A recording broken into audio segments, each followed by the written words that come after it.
Sebelumnya, Assalamualaikum warahmatullahi wabarakatuh. Pada kesempatan kali ini, saya akan membahas tentang resep kapsul ya, yang akan kita praktikumkan di semester 2 ini. Oke, yang pertama-tama, yang kemarin kan sudah kita bahas tentang materi kapsul. Oke, kita mengingat kembali yaitu pengertian kapsul. Kapsul adalah sediaan padat yang terdiri dari obat dalam cangkang keras atau lunak yang dapat larut. Jadi kapsul itu adalah campuran sediaan padat serbuk yang dimasukkan ke dalam cangkang kapsul ya. Cangkang kapsul ada dua macam ya, yang cangkang keras dan cangkang lunak. Yang cangkang keras ini kan yang ada badan dan ada tutupnya. Kalau yang cangkang lunak itu adalah satu kesatuan, biasanya sudah buatan pabrik gitu, dikemas atau ditutup di pabrik gitu. Oke, selanjutnya ini ya untuk tugas di hari Kamis, yaitu resep kapsul. Ini ada resep. Terus pertanyaannya, ketidaklengkapan dalam resep ini. Apa ketidaklengkapan dari resep ini? Oke, kita lihat untuk kop dari resep ini, kopnya sudah lengkap ya. Ada nama dokter, ada SIP, ada nomor telepon, alamat dokter juga. Jadi ini sudah lengkap. Terus sini ada tempat penulisan resep, tetapi tidak ada tanggal penulisan resep. Oke, terus sudah ada tanda R, terus ada nama obat, terus ada dosisnya. Ini sudah lengkap ya, MF. Cara membuatnya, kita buat kapsul sebanyak 10 STDD 1 cups, terus pro AD 10 tahun.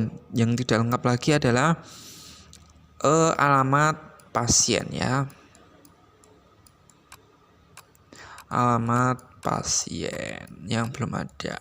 Solusinya gimana kalau ada resep yang tidak lengkap gini? Kita bisa tanyakan ke pasiennya, misal tanggal periksanya kapan, terus untuk alamatnya di mana gitu. Oke, selanjutnya untuk karakteristik bahan silahkan nanti bisa dilengkapi sendiri. Kita mengacunya di Farmakope Indonesia yang edisi ke-3 ya. Nanti bahannya apa, misal paracetamol. Terus bentuknya apa, tablet. Mungkin warnanya apa, warnanya putih atau kuning atau orange gitu. Terus rasa, bisa juga kita cek di Farmakope rasanya apa. Rasanya pahit atau agak manis atau apa, silakan dicek sendiri. Terus khasiat atau penggunaan di Farmakope juga sudah ada. Dia sebagai analgetik, antipiretik. Untuk paracetamol ya, untuk analgetik dan antipiretik. Terus untuk CTM itu antihistaminikum atau untuk anti alergi, untuk gatal gitu. Yang ini ya, untuk analgetik artinya untuk meredakan nyeri, yang antipiretik untuk demam. Terus ke dexamethasone, dia sebagai khasiat atau penggunaannya sebagai kortikosteroid. Terus untuk ED atau expired date-nya kita bisa lihat di kemasan gitu, di kemasan obatnya. Tujuannya apa? Kita harus tahu ED-nya. Ini untuk membiasakan kita di pelayanan ya. Kalau kita mau meracik, kita mau menyerahkan obat, itu harus kita cek ED-nya. Jangan sampai ED-nya sudah ED kita berikan, nah itu kan membahayakan ke pasien ya. Jadi harus kita lebih teliti lagi, terus kita lebih care lagi dengan pasien ya. Keselamatan pasien ada di tangan kita sebagai seorang farmasis gitu. Terus kita lanjut ke perhitungan dosis maksimal ya.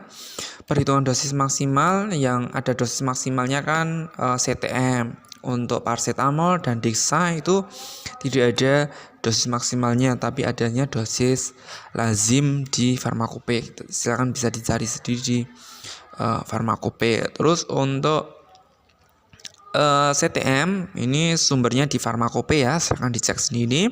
Ini ada strip terus 40 mg. Artinya apa? Dia sehari tidak diketahui, tetapi sekali minum tidak diketahui. Untuk sehari minum 40 mg seperti itu. Nah, ini untuk perhitungannya CTM. Kita menggunakan rumus ada 4 ya. Ada 3 untuk perhitungan dosis berdasarkan umur. Ada Zong, Delling, dan Vert. Karena usianya 10 tahun berarti kita pakai yang Delling gitu. Ini ya, ini usia pasien. Jadi Delling itu kan rumusnya umur pasien dalam tahun terus dibagi dengan 20 dikali dengan dosis maksimal dewasa. Ini usianya kan si Adi ini kan 10 tahun. Terus kita bagi 20 dikali strip untuk sekali minum tidak diketahui, untuk sehari 40 mg.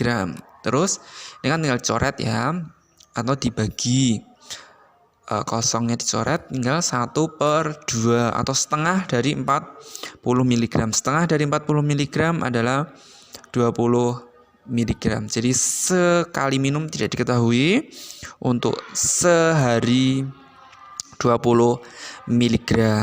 Oke, selanjutnya dosis maksimalnya masih di dosis maksimal, kita persentase pemakaian. Untuk pasiennya kan sekali minum 20 mg. 2 mg ya. Untuk sehari berarti kan tadi kita kembali ke resep dulu. Nah, ini kan sekali minumnya kan CTM-nya kan 2 mg. Terus untuk sehari kan dia minumnya 3 kali sehari. STDD 1 caps, Signater DDE Uno kapsul, atau tandai 3 kali sehari 1 kapsul. Berarti dia minumnya 3 kali sehari 1 kapsul. Berarti kan tinggal sekali minumnya 2 mg, sehari tinggal dikali 2 dikali 3, berarti sehari minum dia 26 mg, karena 2 dikali 3, 2 mg dikali dengan 3 kali sehari, berarti kan 6 mg gitu ya. Ini 2 mg dikali dengan 3, berarti dia sehari minum 6 mg.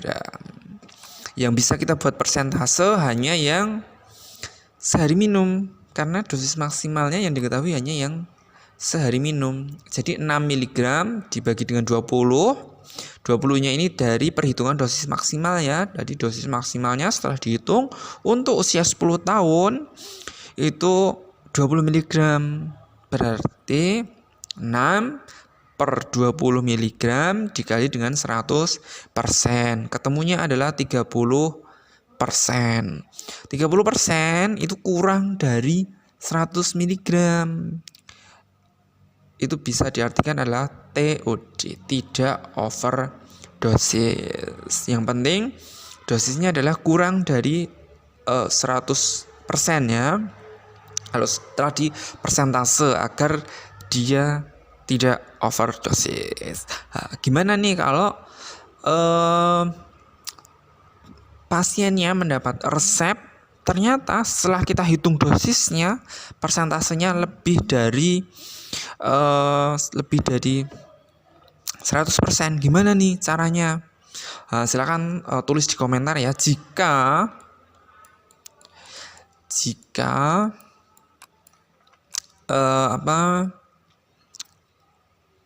ini untuk dosis maksimalnya lebih dari 100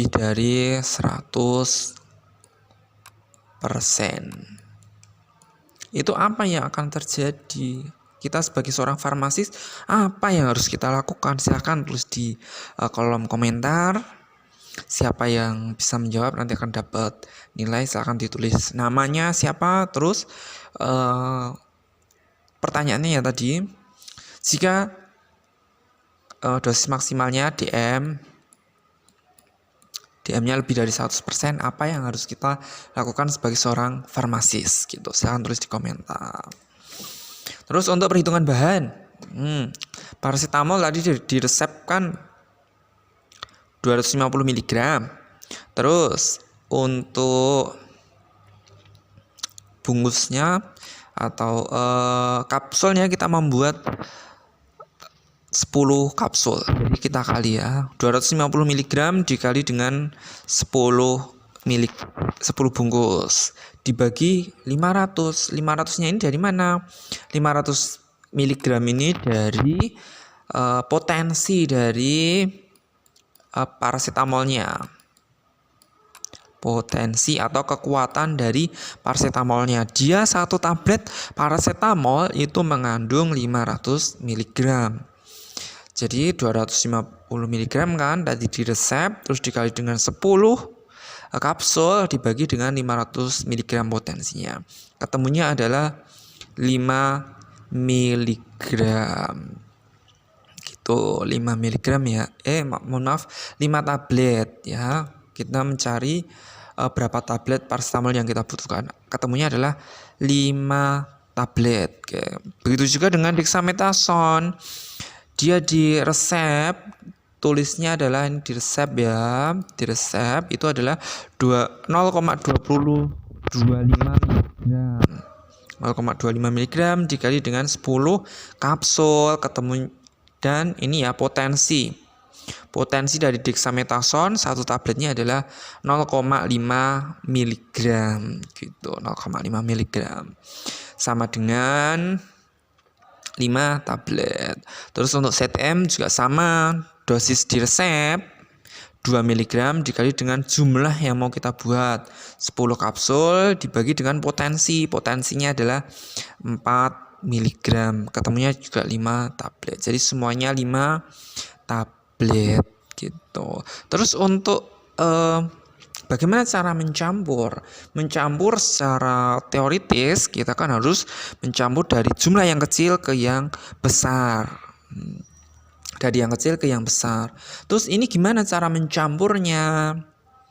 Dari mana dulu? Kan jumlahnya sama nih, 5 tablet semuanya. Gimana cara kita mengetahui dia mana yang duluan dimasukkan? Kita lihat dari resep ya. Kita lihat dosis di resepnya. Karena jumlahnya sama, kalau tablet itu kan kita mengetahui dia sedikit, dia banyak, bobotnya lebih banyak, bobotnya lebih kecil, atau bobotnya lebih besar, itu dari ukuran tablet. Kalau tablet itu ukurannya kecil, berarti dia mempunyai bobot yang kecil juga. Berbanding lurus ya, kalau dia tabletnya besar, berarti bobotnya juga besar gitu. Kita lihat, karena jumlahnya sama, kita lihat dari miligram di resep. Ya ini kita kasih warna yang berbeda ya. Oke, kita pakai warna ini ya. Kita lihat yang ini. Silakan dilihat yang ini. Kita patokannya yang dari resep. Karena kan jumlah ini kan sama. Jumlah ininya sama, silakan berarti kita ini ya, biar sebagai patokan mana dulu yang mau kita masukkan. Oke. Paracetamol 250 mg, untuk dexamethasone 0,25 mg, untuk CTM 2 mg. Lebih kecil mana gitu. Kita urutkan dari yang terkecil sampai yang terbesar. Pastinya yang terkecil adalah dexamethasone ya, 0,25 mg. Berarti ini yang nomor pertama kita masukkan di mortir. Yang kedua yang mana? 250 mg atau yang 2 mg? Kita yang 2 mg dulu ya, karena yang kecil. Berarti CTM yang nomor 2. yang paracetamol berarti ini yang ketiga gitu. Berarti nanti yang dimasukkan dulu adalah Dexa karena di ininya ya, silakan diperhatikan ini yang di resep. Terus yang pertama Dexa, CTM, terus paracetamol. Oke, kita lanjut. Ini secara rinci untuk cara kerja ya. Siapkan alat bahan, setarakan timbangan, ambil bahan-bahan sesuai kebutuhannya. Terus Dexa dulu, CTM gerus sampai halus. Yang pertama halus karena tablet satu kan halus, terus yang kedua dihomogenkan karena dicampur Dexa dan ini kan dicampur, jadi biar homogen. Terus ini juga dicampur biar homogen. Terus masukkan serbuk ke dalam cangkang kapsul nomor ini bebas ya, mau 0, 1, 2, 3 silakan bebas, disesuaikan dengan jumlah atau bobot dari serbuk yang kita miliki. Kalau serbuknya banyak berarti kita harus pakai cangkang kapsul yang besar. Kalau jumlahnya sedikit silakan pakai cangkang kapsul yang kecil juga, itu agar mempermudah pasien dalam menelannya ya. Kasihan ke pasiennya kalau harus menelan obat yang terlalu besar gitu. Nah ini untuk etiketnya ini pakai kop apotek, terus tanggal jangan diisi dengan tanggal praktikum, nomor pakai nomor absen, terus nama pasien, umur, nama obat, racian dan komposisinya, terus aturan pakainya 3 kali sehari 1 kapsul. Terus untuk ini sudah atau sebelum makan, mayoritas obat diminum sesudah makan gitu ya, mayoritas ya, tapi ada juga yang sebelum makan, tapi mayoritas kebanyakan sesudah makan. Oke, ini untuk BUD atau Beyond Use Date sedikit saya singgung ya, ini untuk panduannya mengenai Beyond Use Date atau obat itu baik dipakai setelah diracik atau setelah dibuka. Segelnya itu berapa lama sih efektif untuk dipakai. Ini ada kapsul. Untuk kapsul ini untuk kapsul ya, ini sumbernya dari Indonesia. Terus kita pakainya yang ini ya, BUD dari ini USP ya, United States Pharmacope. Ini untuk kapsul, mana kapsul dari solid dose ini, karena dia termasuk sediaan yang solid 180 hari atau sekitar 6 bulan gitu. Oke ya, untuk BUD agar kita sampaikan juga ke pasien bahwa ini baiknya diminum sebelum 6 bulan. Kalau setelah 6 bulan sebaiknya tidak diminum, seperti itu. Ini BUD-nya Beyond Use Date 6 bulan setelah diracik. Oke, sekian untuk pembahasan tentang resep kapsul. Untuk yang resep salep nanti akan saya bahas di video tersendiri ya, biar tidak terlalu panjang. Sekian dari saya, silakan kalau ada pertanyaan bisa di kolom chat di YouTube atau di grup WA, atau lebih baik secara di grup WA ya kalau bertanya, agar semuanya bisa tahu gitu. Oke, sekian dari pembahasan dari saya. Silakan kalau ada yang kurang paham silakan bisa di chat di kolom YouTube atau di WA.